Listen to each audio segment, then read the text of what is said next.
Hello friends, मेरा नाम है निखिल शर्मा और मैं आप सभी का स्वागत करता हूं आप ही के अपने चैनल MS टेंथिस पर।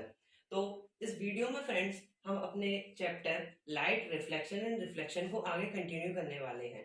तो इसमें सबसे पहले अब हम पढ़ेंगे लॉज ऑफ रिफ्लेक्शन। उसके बाद मैं आपको बताऊंगा लॉज ऑफ रिफ्रैक्शन। ठीक है। तो रिफ्लेक्शन के हमारे पास दो लॉज हैं जिन्हें जो हमारी लाइट रे आती है जो रिफ्लेक्ट होती है वो हमेशा फॉलो करती है। ठीक है। तो लॉस को जानने से पहले सबसे पहले हम जानेंगे कि इंसिडेंट रे क्या होता है, रिफ्लेक्टेड रे क्या होता है, नॉर्मल क्या होता है और इंसिडेंट एंगल और रिफ्लेक्टेड एंगल क्या होता है। तो आप इंसिडेंट एंगल और रेज को आप मैं यहाँ से समझाऊंगा आपको।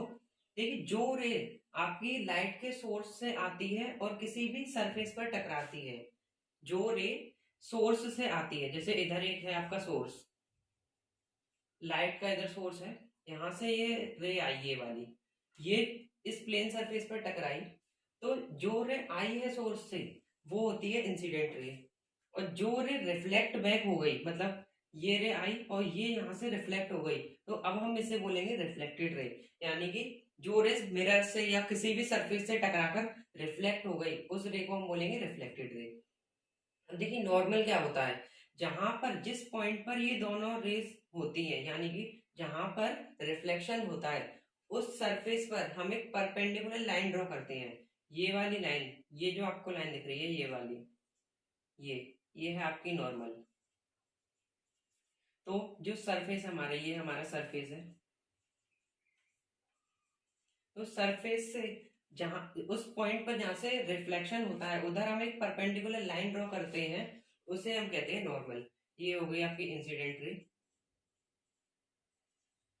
इंसिडेंट रे, ये जो रिफ्लेक्ट बैक कर गई वो आपकी रिफ्लेक्टेड रे। ठीक है। अब हम समझेंगे एंगल ऑफ इंसिडेंट और एंगल ऑफ रिफ्लेक्शन क्या होता है। ठीक है। देखिए, जो एंगल इंसिडेंट रे और नॉर्मल के बीच में बनता है, यानी ये आपकी नॉर्मल ये वाली और ये है आपकी इंसिडेंट रे, तो यहाँ पर जो एंगल बनेगा, यानी इंसिडेंट रे और रिफ्लेक्टेड रे से जो एंगल बनता है उसे हम कहते हैं एंगल ऑफ इंसिडेंट। और सॉरी, इंसिडेंट रे और नॉर्मल से जो एंगल बनता है उसे हम कहते हैं एंगल ऑफ इंसिडेंट। तो आप नाम से इसे देख सकते हैं एंगल ऑफ इंसिडेंस, यानी कि इंसिडेंस रे और नॉर्मल से जो एंगल बनता है उसे हम कहते हैं एंगल ऑफ इंसिडेंस। ये हो गया आपका एंगल ऑफ इंसिडेंस। ठीक है। और एंगल ऑफ रिफ्लेक्शन क्या होता है, रिफ्लेक्टेड रे और नॉर्मल के बीच में ये जो एंगल बनता है इसे हम कहते हैं एंगल ऑफ रिफ्लेक्शन। जैसे इस वाले डायग्राम में आप देख सकते हैं, ये आपकी इंसिडेंट रे, ये सोर्स से लाइट आई, ये है आपकी नॉर्मल। तो इस रे और इस नॉर्मल के बीच में, यानी इंसिडेंट रे और इस नॉर्मल के बीच में जो एंगल बनेगा वो होगा आपका एंगल ऑफ इंसिडेंस, एंगल आई। हम इसे एंगल आई से डिनोट करते हैं इंसिडेंट को, और रिफ्लेक्शन, एंगल ऑफ रिफ्लेक्शन को हम एंगल आर से डिनोट करते हैं। तो ये आपकी रिफ्लेक्टेड रे हो गई।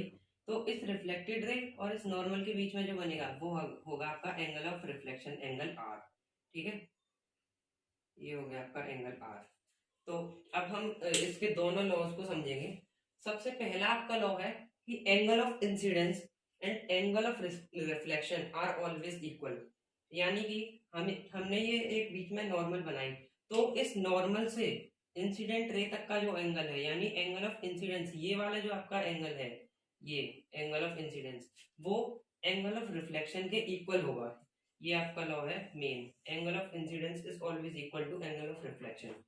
आपका दूसरा लॉ है कि जो इंसिडेंट रे है, इंसिडेंट रे ये वाली, रिफ्लेक्टेड रे ये वाली, एंड द नॉर्मल, ये जो आपकी लाइन है ये, they all lie on a same plane.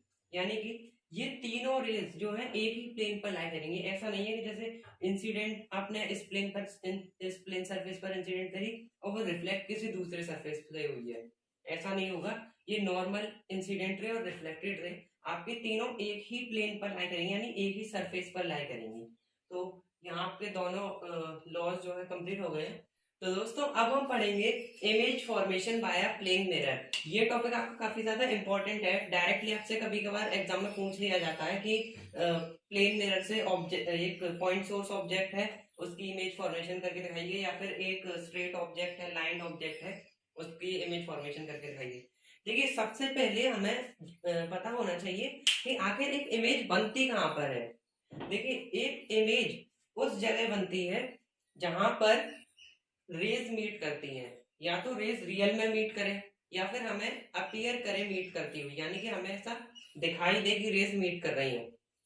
अब ये सिचुएशन कब आती है, देखिए मैंने आपको पिछली वीडियोस में बताया था कि रियल इमेज में जो रियल इमेज होती है उसमें आपकी रेज रियल में मीट करती हैं, और जो वर्चुअल इमेज होती है उसमें आपकी जो रेज है वो अपीयर टू मीट करती हैं।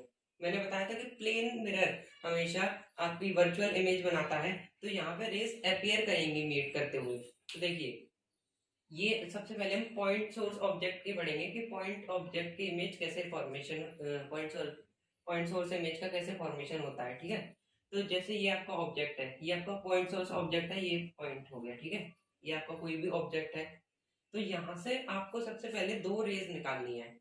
एक आपने इस तरीके से एक रे निकाली और एक आपने सीधी रे निकाली। तो देखिए ये मिरर है यहाँ से, तो ये रे आपकी सेम ऐसे रिफ्लेक्ट हो जाएगी। और इससे पहले वाली वीडियो में हमने देखा था कि जो एंगल ऑफ इंसिडेंस है वो एंगल ऑफ रिफ्लेक्शन के इक्वल होता है, यानी कि आपने इधर एक नॉर्मल बनानी है परपेंडिकुलर इस प्लेन मिरर के। ठीक है, तो ये एंगल और ये एंगल आपका इक्वल हो जाएगा, तो आपको इस एंगल से रिफ्लेक्ट बैक करानी है।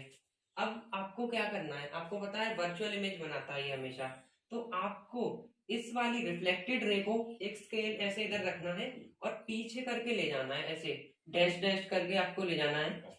मतलब यहाँ से आपको ऐसे प्रॉपर लाइन नहीं बनानी है, आपको डैश लाइन बनानी है। ठीक है, सेम आपको इधर करना है। आपको अब एक सीधी लाइन निकालनी है, और सीधी लाइन देखिए यहाँ पे मैं इधर आपको समझाता हूँ। जैसे ये आपका एक मिरर हो गया, ठीक है, अब यहाँ से ये आपकी नॉर्मल आपने बनाई, और इसी नॉर्मल से अगर आपने कोई रे डाली, जैसे यही एक इधर से इंसिडेंट रे गई, तो नॉर्मल पर अगर रे गई है तो वो नॉर्मल से ही रिफ्लेक्ट बैक हो जाएगी, तो ये आपकी नॉर्मल से ही रिफ्लेक्ट बैक हो गई।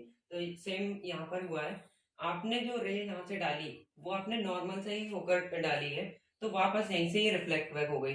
तो अब यहीं से आपको जो रिफ्लेक्टेड रे है, इधर आपको स्केल रखकर पीछे ऐसे डॉटेड लाइन बनानी है।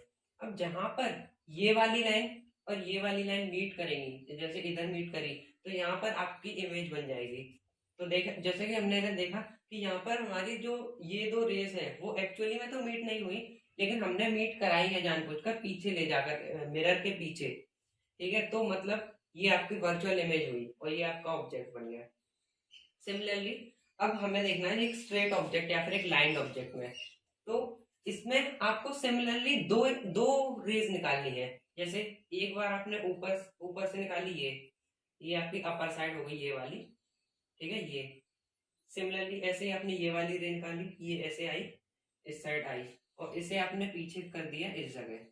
और सिमिलरली आपने इस तरीके से ये जो आपकी रे थी वैसे ही आपने ये वाली रे निकाली और इसे ऐसे किया, तो ये आपका पहला, अब ऊपर वाली साइड आपकी ये बन गई। ठीक है, अब ऐसे ही आपको नीचे वाली साइड के लिए करना है। नीचे वाली साइड के लिए आपने ये वाली रे डाली, ये इधर से रिफ्लेक्ट हो गई। अब इसे आपने पीछे लेकर गए, आप इधर आ गई, और उसके बाद ये वाली आपने ऐसे स्ट्रेट रे डाली, ये इधर से रिफ्लेक्ट हुई वापस नॉर्मल से, और ये आपने पीछे स्ट्रेच करी और ये इधर आ गई। ये आपके दो पॉइंट्स आपको मिल गए। उसके बाद आपको ये दोनों पॉइंट्स को ज्वाइन कर देना है, तो ये आपकी इमेज बन गई, ये होगी आपकी इमेज, और ये था आपका ऑब्जेक्ट। देखिए अब यहाँ पर जो इमेज बनी है उन इमेजेस के बेसिस पर प्लेन मिरर की हमारे पास कुछ प्रॉपर्टीज डिफाइंड है। ठीक है, तो अब हम उन प्रॉपर्टीज को पढ़ेंगे। तो फ्रेंड्स अब हम पढ़ेंगे properties of image formed by a plane mirror. ठीक है, देखिए आपको सिर्फ इसकी दो मेन प्रॉपर्टीज पढ़नी है। सबसे पहले आप इन डायग्राम से ही देख सकते हैं कि हमने इधर ऑब्जेक्ट रखा और इमेज इधर बनी, तो जो डिस्टेंस आपका मिरर ऑब्जेक्ट से लेके मिरर तक का है, जैसे कि ये डिस्टेंस मान लीजिए ये है 1 मीटर, ये ऑब्जेक्ट से लेके ये आपका मिरर तक का डिस्टेंस है 1 मीटर, तो जो आपकी इमेज बनेगी वो भी आपसे आपके मिरर से 1 मीटर डिस्टेंस पर ही बनेगी। जैसे ये डिस्टेंस भी जो आपका इमेज का डिस्टेंस है, ये वाला यहाँ से लेके यहाँ तक का ये जो डिस्टेंस है ये भी आपका 1 मीटर ही होगा। तो ये एक प्रॉपर्टी है इसकी कि image form at equal distance from the mirror as distance of the object from the mirror, यानी कि जितना डिस्टेंस ऑब्जेक्ट से मिरर का होगा उतना ही डिस्टेंस इमेज से मिरर का भी होगा। आपकी एक प्रॉपर्टी ये है। और दूसरी प्रॉपर्टी है कि image is of equal size of object, यानी कि अगर यहाँ पर आपका जो ऑब्जेक्ट है उसकी हाइट मान लीजिए 1 मीटर है, ऐसे एक ऑब्जेक्ट की हाइट 1 मीटर है, तो आपकी जो इमेज बनेगी मिरर में वो भी 1 मीटर हाइट की ही बनेगी। ठीक है। इसका एक और आप मोस्टली वैसे ज्यादा पूछा नहीं जाता, लेकिन कभी कभी जैसे क्लास में आपके टीचर्स पूछ लेते हैं कि जैसे अगर एक ऑब्जेक्ट हमारा 1 मीटर हाइट का है तो उस पूरे ऑब्जेक्ट की इमेज बनाने के लिए हमें कितना बड़ा मिरर लेना पड़ेगा। प्लेन मिरर की बात हो रही है यहाँ पर सिर्फ। ठीक है। तो जितना बड़ा आपका ऑब्जेक्ट है उसकी हाफ हाइट का अगर आप उसकी हाफ हाइट का अगर आप मिरर लेते हैं तो आप उस ऑब्जेक्ट की पूरी इमेज उस मिरर में बना सकते हैं। तो अगर जैसे आपका 1 मीटर का कोई ऑब्जेक्ट है तो उसकी फुल इमेज बनाने के लिए आपको 0.5 मीटर का एक मिरर लेना पड़ेगा। ठीक है फ्रेंड्स। इसके बाद हम जो है इम्पोर्टेंट रेस देखेंगे, वो हम अपनी कल की वीडियो में देखेंगे। तो इम्पोर्टेंट रेस यानी कि जो आपके जो कर्व मिरर आएंगे, जो कॉनकेव और कॉन्वेक्स मिरर आएंगे, उनमें आपको रे डायग्राम के फॉर्मेशन सीखने पड़ेंगे। तो उन रे डायग्राम्स को बनाने के लिए हमें सबसे पहले 4 इंपॉर्टेंट रेस सीखनी पड़ेंगी, जिनकी हेल्प से हम अपने आगे के रे डायग्राम्स बनाएंगे। तो वो वीडियो वो वाले टॉपिक्स हम कल की वीडियो में कवर करेंगे। तब तक आप इन सारे टॉपिक्स के अपने नोट्स बनाइए, अपनी अच्छे से प्रिपरेशन कीजिए। Together we can we will. Thank you very much.